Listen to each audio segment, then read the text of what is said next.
Let me start with saying that we actually had a very solid first quarter, and it goes exactly as we expected when the year started. And over the last 2-3 years, we have worked a lot with digitalizing our business, modernizing our business, and that is now really helping us into the crisis that we see. It's helping us with basically running our entire operation from home offices. So 20,000 employees in Telenor now across 9 markets are now using the digital tools to manage the situation. Then the uncertainty that we see now going into the second quarter is mainly due to the lockdown of the societies in Asia. And it's hitting our business because the retail shops, the telecom outlets are closing down. So people cannot go and buy a new SIM card, or they cannot go and top up their prepaid cards.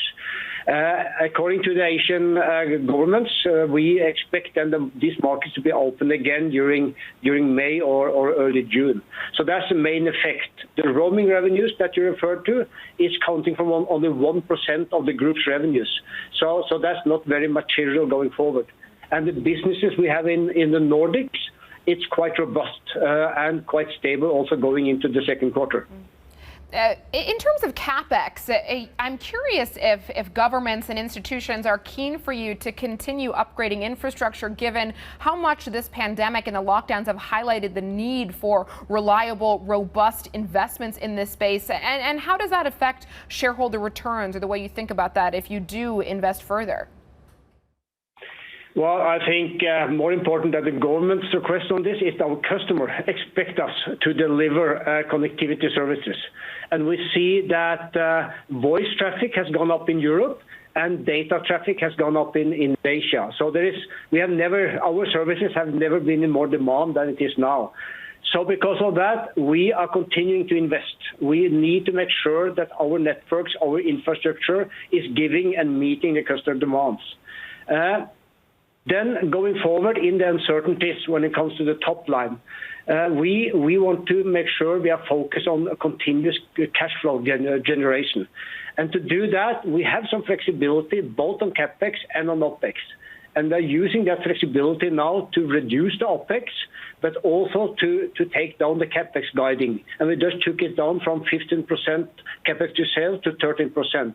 But that's not going to influence our ability to deliver solid services, connectivity service to our customers across. Sigve, I want to ask you a more direct question around 5G, because what we've seen from the likes of Ericsson supplying some of the equipment, that the disruptions are there across the supply chain, problems in delivering the service because of travel restrictions. What sort of delay do you anticipate to the rollout of 5G?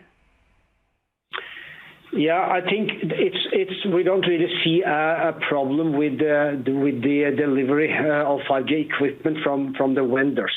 However, we may delay some of the 5G investments, some months or so quarters. And the reason for that is that we want to focus now on the solidity with the access, the network that we already have, the 4G. We want to continue with the modernization program we have in Norway, basically getting out of legacy fixed line into more modernized networks.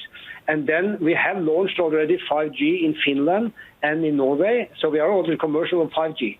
So the plan is also to continue the 5G investments. But there may be some timing issues here that we need to look at in accordance with how the COVID-19 situation develops further.